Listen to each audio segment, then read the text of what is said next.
President has already told us we want to be in the first world status. There is no way you can be in that status if you do not embrace innovation, science, technology, and most importantly, what we have now, AI. Thank you so much. Let me come to you now, the PS for Immigration and Citizen Services, Dr. Belio Kipsang. Kenya has really grown when it comes to adoption of AI and digitalization of services. And eCitizen is one of the systems that people have really been looking into as sort of a better platform that is working already under the system. From where you sit as the PS for this particular session, where do you see the future when it comes to digitalization of these services? How does the future look like when it comes to these particular areas of AI and software? Thank you very much. And once again, from where my colleague has left, I would want to most sincerely thank the team from the Ministry of ICT and Digital Economy for bringing us together so that we can have a reflection and be able to see what is it that we can do from where we are. And the young man, Wanasibi, took us through where we've come from with the eCitizen and the milestones that we have been able to achieve to reach where we are. And I would want to say that where we are today, we are in a space where Kenyans today can access up to 25,000 services without having to get out of their houses. We are looking at a space where we have 15 million Kenyans who have accounts with the eCitizen system. We are looking at a situation where we support government institutions to collect their fees and their revenues to that extent of 1 trillion shillings every day. We are looking at a space where half a million Kenyans visit our every day. You know, one time I gave an analogy of an example of Jomo Kenyatta International Airport. On a daily basis, we have people coming in and going out, 15,000 of them. When you go to Sarit Center, around 25,000 people will visit and leave Sarit Center. But the number of people visiting eCitizen is our million. Now, if we look at that from where we sit again, is that if there are 1 million people were to look for services in our houses, then you can almost take care of that will be there. Even if 10% of those people were to do that, then you will see the chaos. Now, the future, therefore, is in ensuring that our citizens are served in an efficient way. And efficiency in the future is leveraging on technology. And leveraging on technology that is intelligent in itself. A technology that is responsive to everybody, whether an inclusive service provision, which takes care of every other citizen. If you are not able to use the computer, you can be able to use voice, and you should be able to organize your voice and be able to give you service. So the future, as I can say today, is leveraging technology, ensuring that the digital divide is reduced so that people may be able to be proud of their own country because they feel they are part of.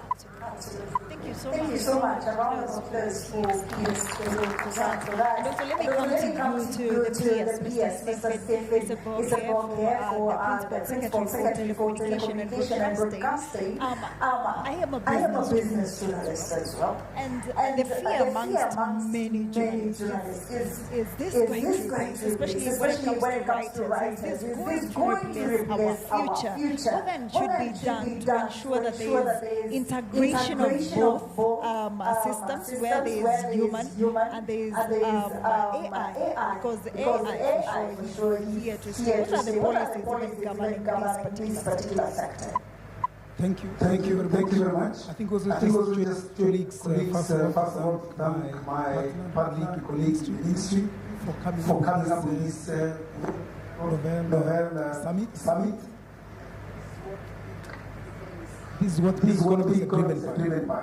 You see California, Dubai, and the rest run on tech, run on services. And I think we're just comparing that Kenya is leading now because we're a service economy, we need more innovative opportunities. Just coming back to your question, and thank you, good to hear that you're actually Nobel of what the state.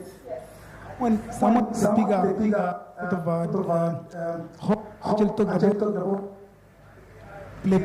Allow me to change your mind. Yeah, someone spoke about the AI playbook, basically playing data, algorithm, compute. I just want to modify that to say data, algorithm, compute, plus connect. And connecting is where we come in as telecoms. Because if you do all these things and you're not then connected, then no one really gets your information. And that's where the telecoms come in, that's where information come in. And I want to say that Kenya has actually been very, very strong in the telecoms and information space. We were the first country in Africa to go fully digital, to migrate from analog to digital in terms of television, and that opened the spectrum for telecoms, because that spectrum dividend was given to telecoms, leading to 4G, 5G, and hence the internet we experience, or we enjoy. Coming back to media, where you actually are, media is obviously a noble profession, and in the information age, the biggest challenge that we have, especially in Kenya, is around misinformation, malinformation, and fake news. And this is where I find AI is coming in. Now with algorithms and with a very quick fact check, you can actually fact check a quick story, picture, or anything that is actually being published, and quickly you can actually label it either fake or authentic. And I think that's really the first deterrent in terms of empowering our citizens, empowering our public to be careful about first what they publish, secondly believing what is published, so that eventually we actually not have to resort to the computer crimes and all those cyber crimes and laws. In fact, the citizen becomes the first deterrent. Also to say that I think obviously we need to use AI for good. AI for the good, that's my final point. I attended a European conference which was actually all around AI for good. So AI, like anything else, can be for good or for bad. Now that we are setting the very basics, really setting the foundation of it, let's make sure that all the foundations we are setting, in education, healthcare, agriculture, all the applications, we are orienting our youth and our next generation of people to apply AI for the good. Thank you. Thank you so much. A better round of applause. I see people clapping like this. Yes, thank you so much for that. And now let's speak about the gaps involved in this particular sector. And let me come to you, engineer, in regards to this. Because you ensure that this summit actually comes to fruition, what are the challenges that you really intend to solve, especially when it comes to this sector and the way you see the future? What are the hindrances and what are some of the things that you think should be worked on in order to achieve the next level roadmap?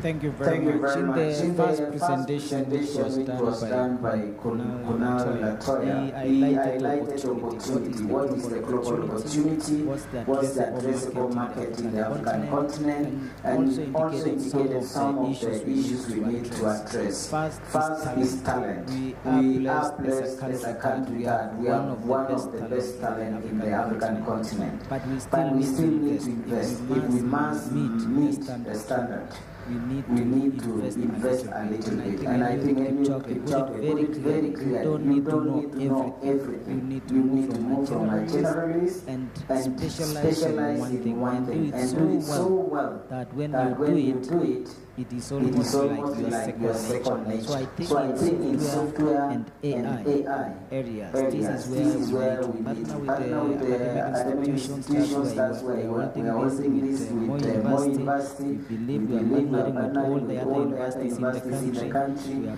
partnering also with the innovation hubs. We have Savio here.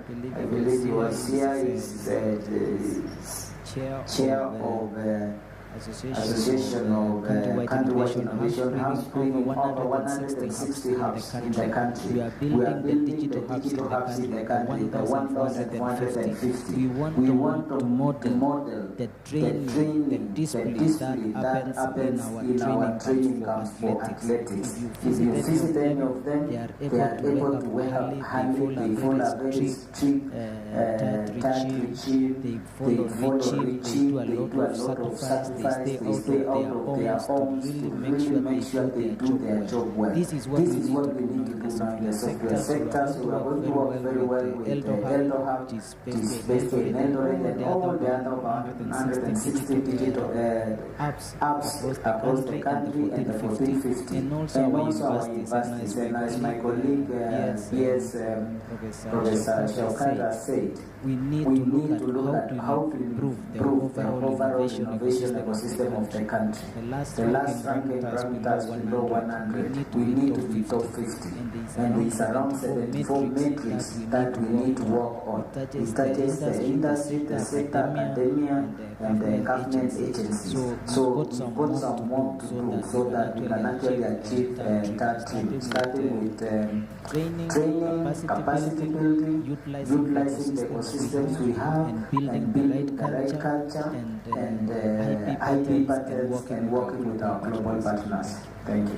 Thank you so much. I remember yesterday during the gala, the African Telecommunications Union mentioned about the IP, and I hope that's a conversation that we'll be having in the next summit, that it has come to fruition, and more universities have already adopted that. Now, let me come to you, Prof.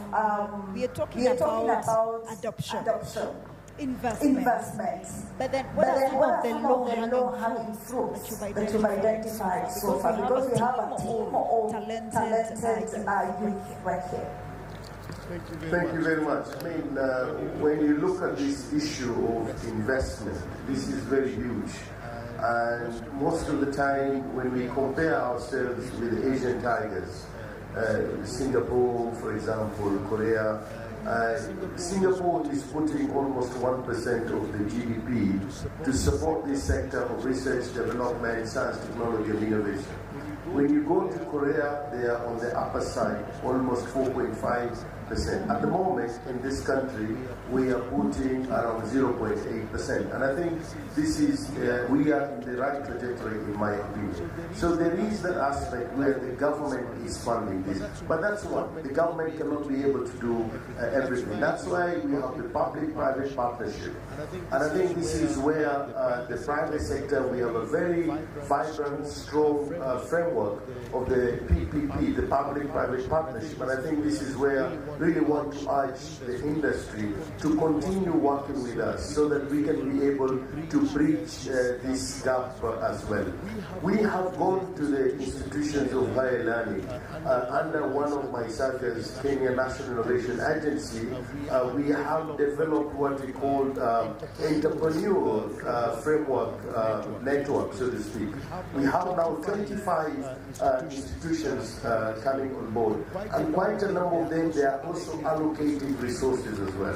So we are looking from different angles, looking at the public, looking at the private, and looking at the entities where this technology and innovation is being used. So it's really a collective responsibility. And then after we've identified that, then of course we are reaching out to our partners. Various embassies are sponsoring at the moment quite a number of our hubs, innovation hubs in this country. And I think this is where we are connecting the dots to ensure that we can be able to leapfrog to the level that we want to be. Before I let you go, Professor, let's talk about the risks involved in this particular sector when it comes to innovations. What are the policies, the right policies in place to ensure the smooth running of this particular project? Because it's really on the rise.